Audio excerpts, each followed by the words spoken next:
네, 안녕하십니까. 고대부고 설명회 준비한 추재원 강사입니다.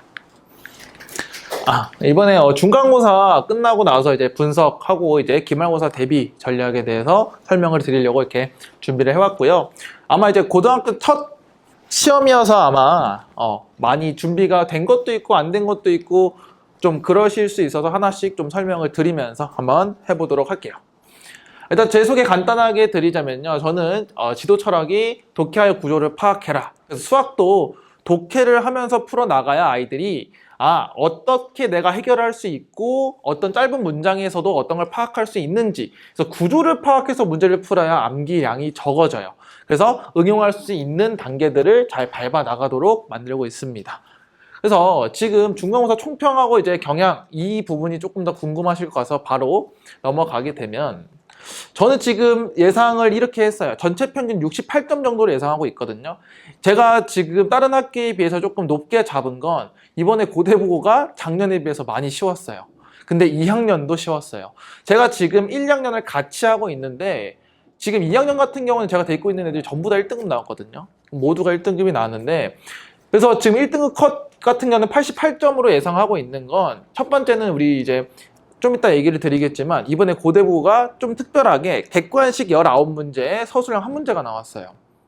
18문제 한 문제인가 19문제 한 문제 나왔는데, 원래 고대부고가 서술형을 한 문제만 내는 학교는 아니었거든요. 근데 올해 유독 한 문제만 나왔는데 그 한 문제가 10점짜리로 나왔어요.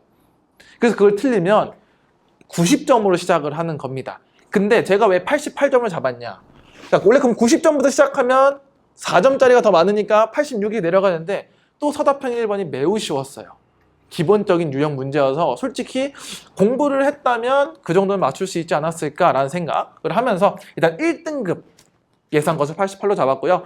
68점은 뭐 쭉 풀다 보면 알겠지만 문제가 응용되는 것도 있고 계산이 조금 많았기 때문에 뭐 이 정도로 예상을 하고 있습니다. 근데 아마 제 예상은 점점 평균이 떨어질 겁니다. 보통 50점대의 평균이 나와요, 모든 학교들이. 그래서 그렇게 예상해 주시면 감사하겠고요. 그래서 출제 영역 및 연계 비중 분석을 해봤는데, 교과서랑 그냥 유형 문제집, 그러니까 아마 중학교 때 유형 문제집을 하면 센 이런 것들이 나올 거고요.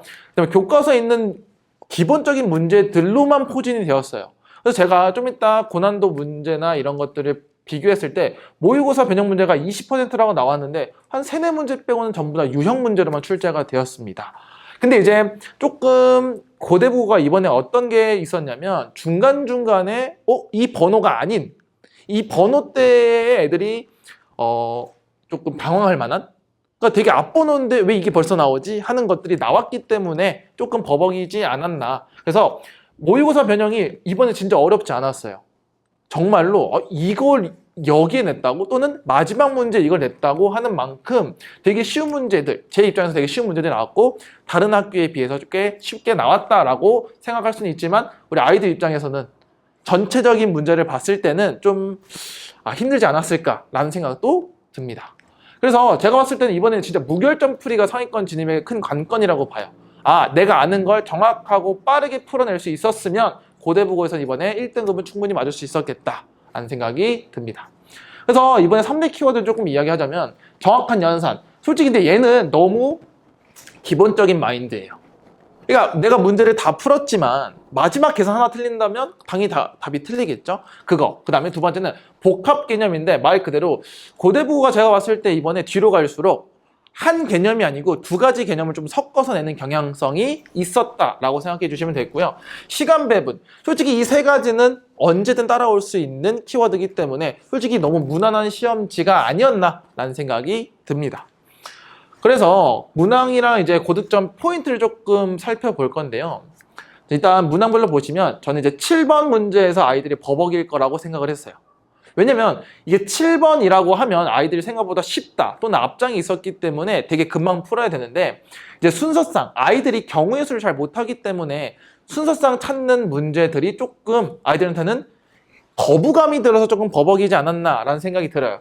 근데 저는 제 커리큘럼에서 문제를 거의 그대로 적중을 시켰습니다. 그래서 아이들이 제 문제를 잘 풀어냈다면 지금 보시면 되게 똑같아요. Z 더하기 Z바. 그래서 똑같이 줬고요. 그 다음에 2차 방정식 줬고, 정수 AB, 그 다음에 최소값까지 해서 다 전부 다 적중을 시켜놨어요. 근데 아이들이 보통 이걸 풀 때는 잘 풀었습니다 할 만큼 되게 쉬운 문제였는데, 아이들이 아마 제가 지금 보면 19번에 배치를 해놨죠. 그 말은 뒷번호에 배치를 했어요. 왜냐? 저는 이 순수성 문제가 아이들이 조금 어려워하는 부분이기도 한데, 앞부분에 내서 제가 봤을 때 멘탈을 한번 흔들려고 내지 않았을까. 근데 저는 아이들한테 얘기를 하긴 해요. 번호에 쫄지 말고 우리가 하던 대로 하면 풀 수 있다라는 걸 내고 있고요. 그래서 7번, 3번 막히지 않았을까라는 문제. 그리고 이 12번. 제가 이게 써놨는데 옛날 모의고사 문제예요. 제가 이제 출처를 찾아봤는데 2018학년도 9월 모의고사에 나왔던 거예요. 그럼 18학년도면 8년 전이죠. 8년 전에 이 문제가 있는데, 지금 보시면 그림은 뭐 없어도 되겠지만, 뭐 한 학생이 버튼 한번 눌렀더니 이게 3개가 나온다. 한 학생이 버튼 눌렀더니 이렇게 나온다. 숫자만 바꿔서 진행을 했습니다. 그래서 고대부고는 몇 년치까지 좀 연습을 해야 되냐. 그래서 제가 시험지를 분석한 결과 고대부고가 8년 전까지 낸다고? 그래, 그럼 나는 10년치까지 풀려야 되겠다. 근데 10년치를 다 풀리기엔 너무 시간이 없으니 조금 특이한 유형이나 꽤나 자주 출제된 유형들을 따로 모아서 컨텐츠를 하나 더 제작을 하고 있습니다. 그래서 이런 것들, 모의고사 문제들 보면 되는데, 솔직히 제가 이게 어렵다라고 판단되지는 않아요. 11번이거든요. 그럼 3점짜리 무조건 맞춰야 되는 문제인데, 근데 아이들이 이렇게 쭉 보면 어떤 생각이 들까요? 안 읽어요. 그냥 어렵다. 그냥 어려워 보인다. 근데 제가 읽었을 때 되게 쉽거든요. 근데 솔직히 말해서 지금 이 네 줄은 그냥 상황을 설명할 뿐이지, 여기 이 두 줄만 보고도 풀 수 있는 문제입니다. 그래서 또 여기서도 그냥 호흡이 길어 보이는 문제를 주면서 좀 한 번 더 흔들려고 했던 것 같아요.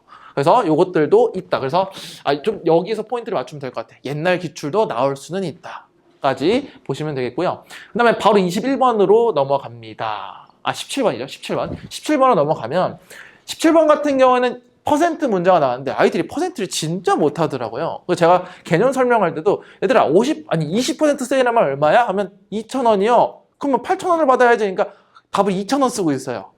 그래서 제가 똑같이 제 컨텐츠에 넣어놨습니다. 이것도 실제 시험, 제가 만든 자체 시험인데, 증가, 퍼센트 감소 다 연습을 시킵니다. 저는 내신을 조금 이제 오래 했기 때문에 아이들이 뭐가 잘 못하고 어느 부분에서 막히는지, 제가 솔직히 고대부고 입장에서는 아까 그 모의고사 문제 있죠? 그것 빼고는 다 적중을 시켰어요. 전부 다. 그래서 제가 진짜 1번부터 모의고사 문제 하나 빼고는 다 비교시킬 수가 있어요. 지금 보면 얘도 마찬가지로 최대가 되기 위한 실수 X값, 최대가 되도록 헛은 X값 다 똑같이 냈습니다. 그래서 제 교재를 제대로만 풀었으면 다 맞출 수 있지 않았을까. 그리고 마지막 19번도 있는데요. 객관식 마지막 문제거든요. 그럼 보통 킬러 문제라고 생각하는데, 제가 물음표를 붙여놓은 건 이게 왜 킬러지? 라는 생각이 들어요. 한번 쭉 보시면, 제가 이제 클리닉 교재를 또 따로 해요. 일주일에 한 번씩 클리닉을 하는데, 그때 공동수학 파트 1에서 두 함수 주고 만나는 두 점의 좌표도 주고요. 뭐 만나는 토란 두 점도 주고요. 그럼 이때 X좌표를 A부터 B까지, 또 알파, X좌표에서 전부 다 똑같이 냈어요. 완벽히 적중을 시켰습니다. 최대값을 가집니다. 최대값을 가집니다. 그때 다 구하는 걸 줬어요. 그럼 우리 아이들은 다 풀어봤는데 왜 못 풀었을까? 저는 솔직히 긴장 때문이라고 생각하고, 두 번째, 그렇게 충분한 연습이 스스로가 안 됐나? 되게 불안해하나? 라는 연습이 느낌을 받았지 않았을까? 그래서 저는 솔직히 말해서 고대국어 시험지를 받는 순간 우리 애들은 잘 봐야 되지 않나? 라는 생각이 들었어요. 그래서 제가 그래서 고대국어 아이들을 지금 데리고 있는데 상담을 하면서 얘기를 했어요. 주는 거 열심히 풀면 1등급은 진짜, 못해도 2등급은 그냥 무난하게 갖고 갈 수 있다 라고 얘기를 자신 있게 할 수 있을 것 같습니다. 그래서 마지막에 이제 서답편 1번까지 조금 보자면요, 되게 모든 학교에서 진짜 출제되는 거예요. 이 문제가 출제가 안 된 학교는 거의 없을 만큼. 근데 아이들이 앞에 쭉 풀면서 솔직히 90점과 10점을 비교했을 때 90점을 챙기는 게 맞잖아요. 그리고 서답형을 딱 봤을 때 여기까지 봤을까라는 생각이 들지만, 당연히 10점 정도는 크니까 한 번쯤 봤을 때 뭐야, 내가 풀 수 있잖아, 그냥 풀어내시면 되고, 제 워크북이거든요. 워크북에 그대로 나왔어요. 그대로 나왔기 때문에 이 정도는 무난하게 맞춰야 되지 않나. 그래서 아까 얘기했다시피 88점을 1컷으로 예상하고 있는 게 한 두세 개 정도 틀리면 1등 나오지 않을까라는 생각이 들어요. 왜냐면 시간 배분과 계산 실수가 있기 때문에. 심지어 이번에 고대국어에서 100점이 좀 나온 걸로 알고 있어요. 왜냐면 정말 상위권, 극상위권 아이들은 문제 풀면서 느꼈을 거예요. 이렇게 나온다고? 저는 그렇게 느꼈거든요. 그래서 요 정도까지 생각하면 되고, 그래서 저는 솔직히 말하면 기말고사 때 어떻게 나올 것 같냐? 무조건 이것보다는 어렵게 나와요. 이 상태로 나오면 등급이 중간이 너무 갈리기 힘들 것 같아요. 몰려있을 거예요, 지금. 2등급이 진짜 한두 문제 차례 계속 몰려있을 거거든요. 그럼 기말고사 잘못 보면 등급이 떨어질 거예요. 그래서 제가 기말고사도 지금 벌써 제가 5월 5일부터 개강을 했거든요. 쉬는 날 반납하고 6월 말에 기말고사기 때문에 빠르게 달려서 한 번 더 돌려줘야 된다라는 생각이 있습니다. 그래서 문항별 좀 이렇게 데이터를 좀 분석을 해보면 보시면요. 지금 항등식과 나머지 정리랑 2차 방정식, 2차 함수 쪽이 파트가 되게 커요. 왜냐? 솔직히 복소수, 뭐 이제 다항식의 연산, 뭐 곱셈공식을 제외한 나머지 것들은 얘네들은 고3까지 진행이 되기 때문에 특히 2차 방정식하고 2차 함수는 공부를 계속 꾸준하게 하셔야 돼요. 그리고 솔직히 2차 함수, 나머지 정리에서 점수가 높은 건 아까 서술형 1번 10점짜리 여기 들어갔기 때문에 높은 거예요. 근데 만약에 이게 2차 함수였으면 얘가 30점이 됐겠죠.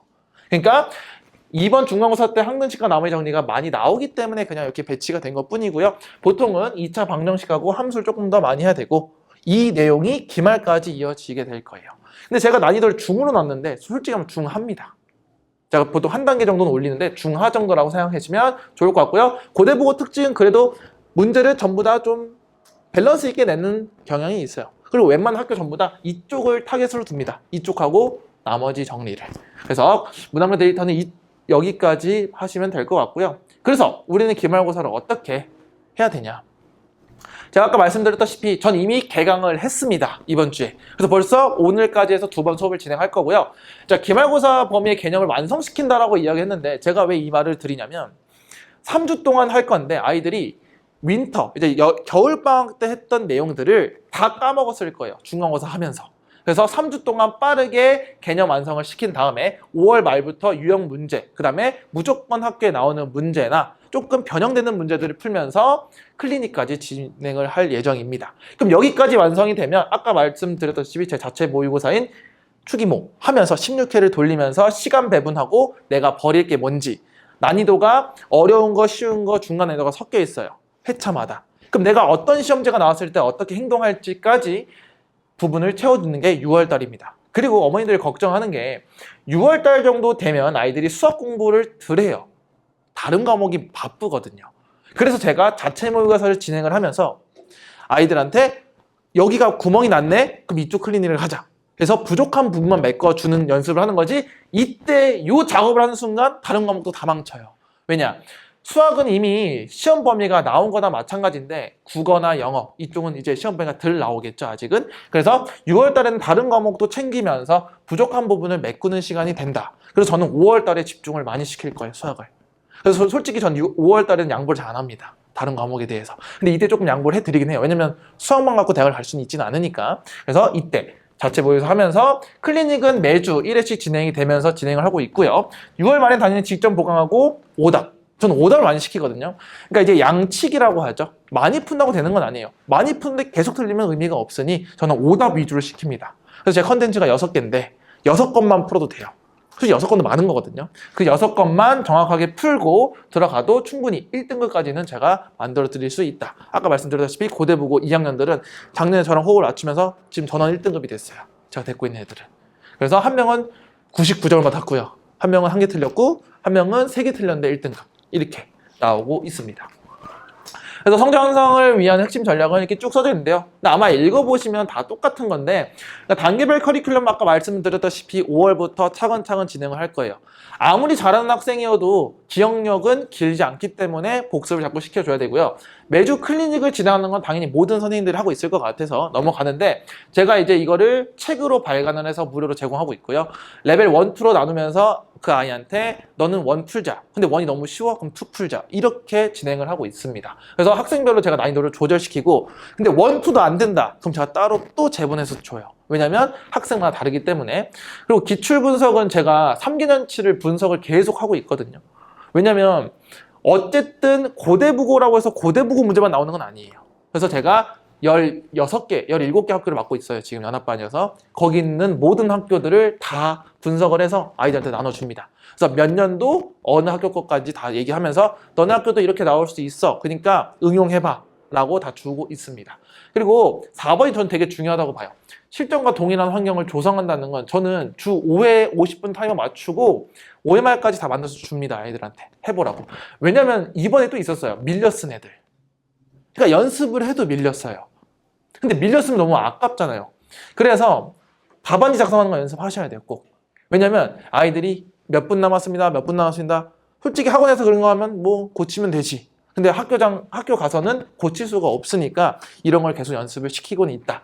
그래서 본인이 이 50분 동안 어떻게 운영하는지를 조금 연습을 많이 시키고 있습니다. 그리고 컨텐츠는 진짜 제가 많아요. 제가 영상도 많이 찍어주고 있고요. 해설지도 막 주고. 그러니까 전 요즘 아이들의 문제는 이거라고 보거든요. 텍스트 안 읽어요. 제가 해설지를 열심히 타자를 쳐서 줘도 안 읽습니다. 그래서 영상으로 주니까 영상은 잘 보더라고요. 근데 영상도 길이가 길잖아요. 그래서 제가 인덱스를 다 끊어놨어요. 몇 번 다 끊어놔서 아이들이 보고 싶은 것만 하도록 유튜브에 다 올려놓고 있습니다.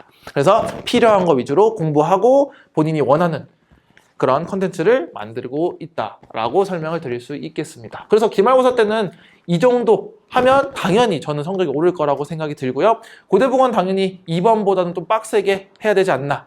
기말고사를 잘 봐야 한 학기 성적이 잘 나온다라고 생각이 들 것 같습니다.